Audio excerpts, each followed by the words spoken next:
سلام دوستان، مهران سینکی هستم. به قسمت دوم آموزش حل مبتدی روبیک 4x4 خوش آمدید. تو قسمت قبلی امیدوارم که تونسته باشید مرکزها رو به راحتی حل کرده باشید و هیچ مشکلی توش نباشه. توی این قسمت میایم سراغ لبه ها. خب همونطور که گفته شد لبه ها رو باید بسازیم. لبه ها تشکیل شدن از دو تا قطعه. خب ببینید روش های مختلفی برای این لبه وجود داره.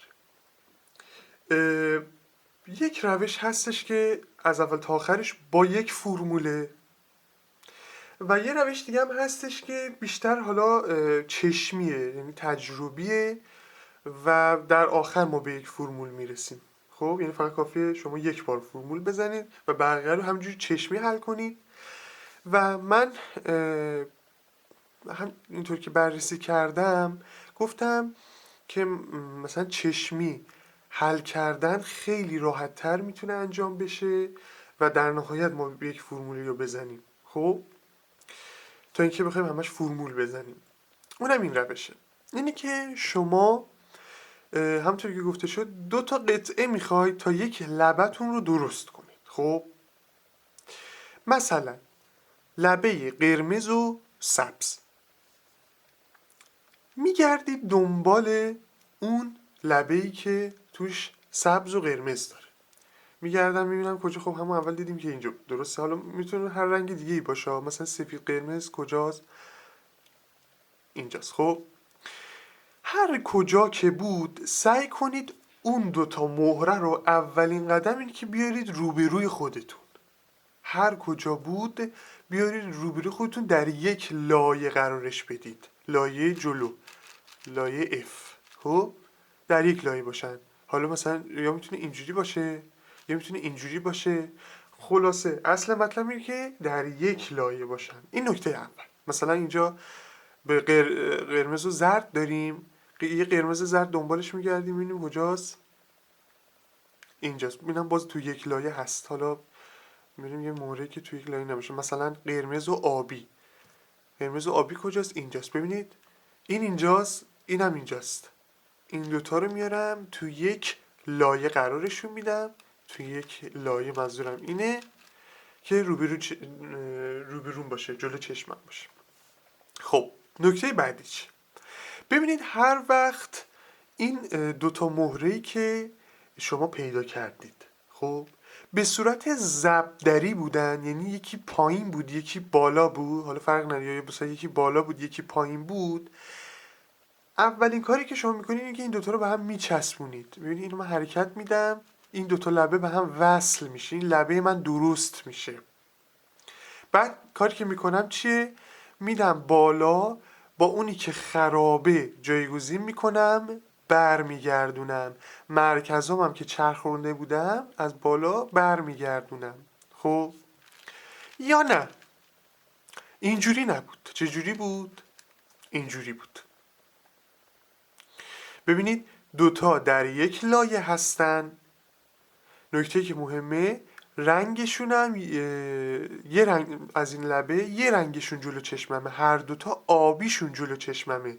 خب حالا یا میتونن اینجا باشن یا میتونن اینجا باشن. این حالتی که یه رنگشون جلو چشمم باشه، یعنی مثلا اینجوری. مثلا بیارم، آها ببین دوتا لبه یه رنگشون جلو چشممه، یا میتونن اینجا باشن یا میتونن اینجا باشن. خب اگر اینجوری بود من کافیه اینو، این لایه بالا، این مهره که در لایه بالا قرار داره رو بدم راست، یعنی بدم لایه مخالف این لایه، یعنی لایه راست، بدمش پایین. خب باز به حالت چی میخوره؟ ضربدری. این بالاست این پایینه. خب بعد یاد گرفتیم چیکار میکردیم؟ اینو به هم وصل میکردیم، میدادیمش بالا، با یه دونه خراب جایگزینش میکردیم و برمیگردوندیم. تمام. این درست میشد. یا نه یه حالت دیگه، شما آوردید در یک لایه قرار دادید، خب منتها اینجوری بود، هر کدوم یه رنگیشون جلو چشممون بود. این مثلا از یک مهره این قرمزش رو به رومونه، این آبیش رو به رومونه، یا مثلا میتونن اینجوری باشن یا اینجا باشن.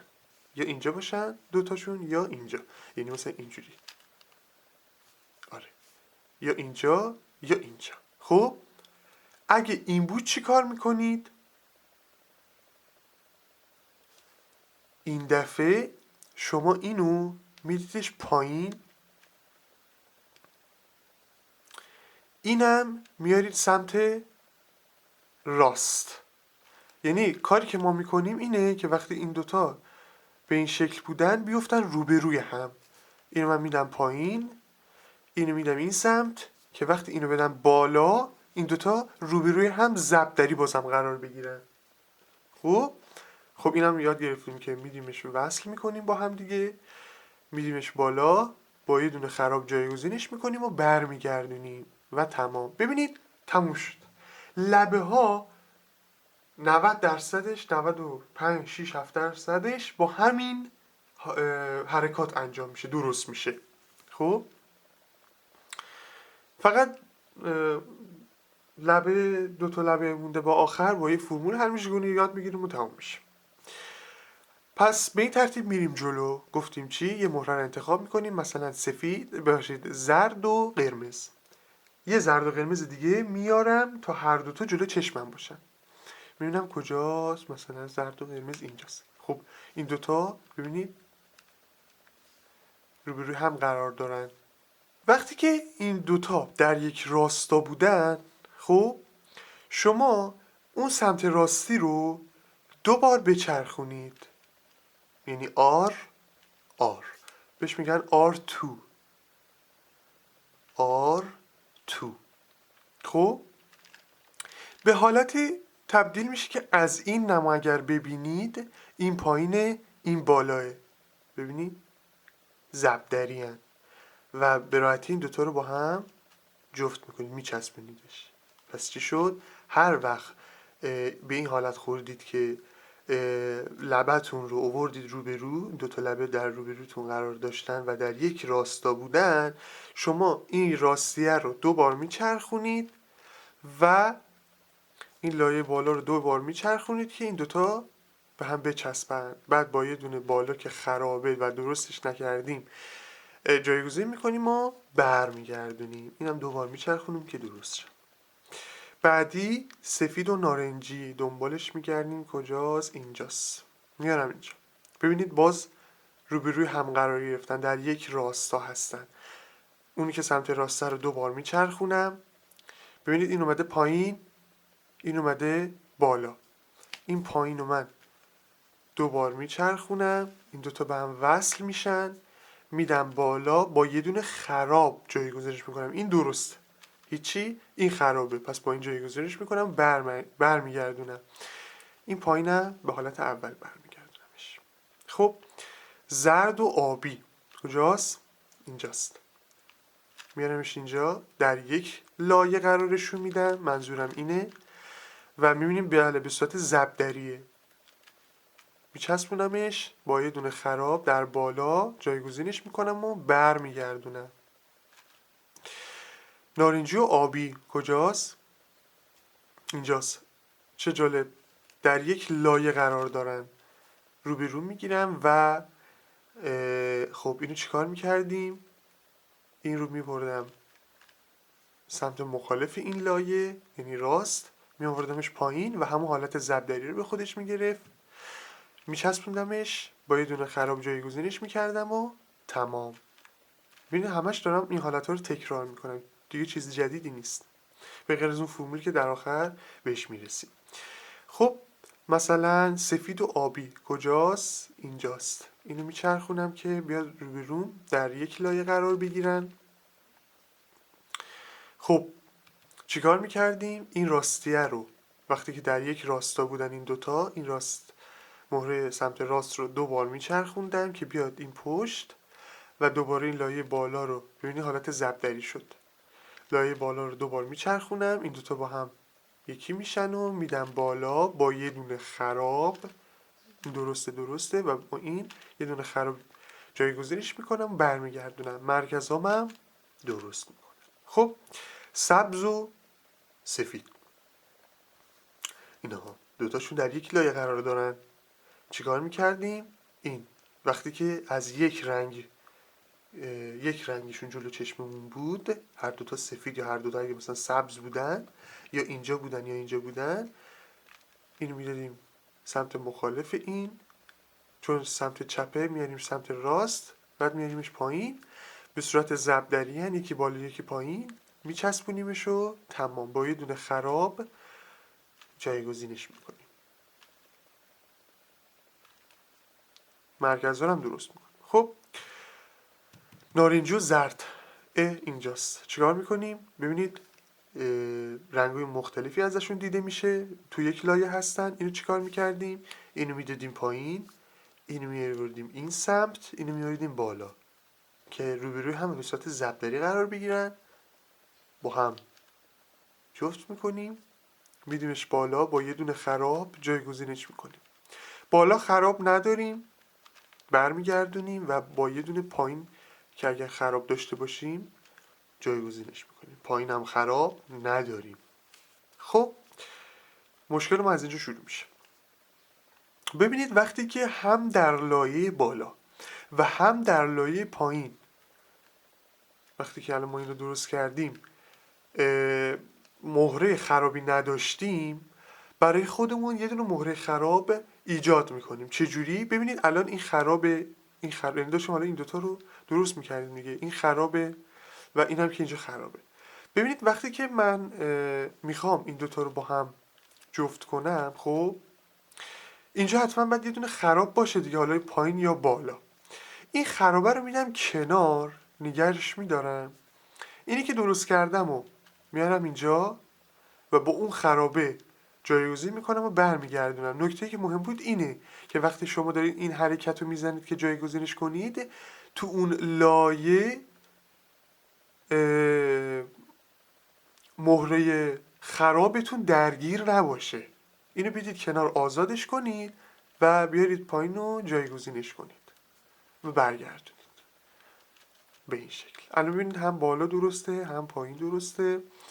مونده 1 2 و 3 تا لبمون. خب ببینید گفتم اگر بالا درست بود پایینم درست بود، یه دونه ایجاد میکنید. الان من یه دونه مهره خرابم میارم بالا همینجوری، خب که یه دونه خراب داشته باشم و آزادم باشه، درگیر با حرکات هم نباشه. خب یه دونه سبز و نارنجی اینجا دارم، یه دونه سبز و نارنجی هم دقیقا روبروش منتها ضربدریه. خب این دوتا رو من میچسبونم. ببینید منظور از درگیر نبودن اینه که مثلا این مهره خرابی که آوردم بالا در این راسته که میخوام اینو بیارم بالا نباشه. چرا؟ چون دیگه ناپدید میشه اون مهره خرابم که میخوام باش جایگزین کنم. برای همین اینو کنار میدم و بعد میارم بالا که دیگه راحت باشم، مهره که درست کردم و جایگزین خراب کنم و برگردونم و تمام. و میمونه 2 تا مهره‌ای که 2 تا لبه‌ای که میخوان درست بشن، منتها هر دوتاشون یک عضوی از دیگری رو دارن. ببینید هم این باید بیاد کنار این، هم این باید بیاد کنار این. خب شرطی که اینجا مهمه باید رعایت کنید اینه که حتما این 2 تا مهره‌ای که میخوام به هم بچسبن روبروی هم در یک راستا باشن. ببین مثلا اینجوری بود، خب چیکار میکنید؟ میدید کنار، میاریدش پایین. دقیقا همون کاری که یاد گرفتیم. اگه مثلا اینجوری بود، یک رنگشون جلو چشممون بود، اینو میدادیم پایین، این میومد این سمت، میوردیم بالا. خب حالا چیکار میکنیم؟ این فرمول رو میزنیم. U double prim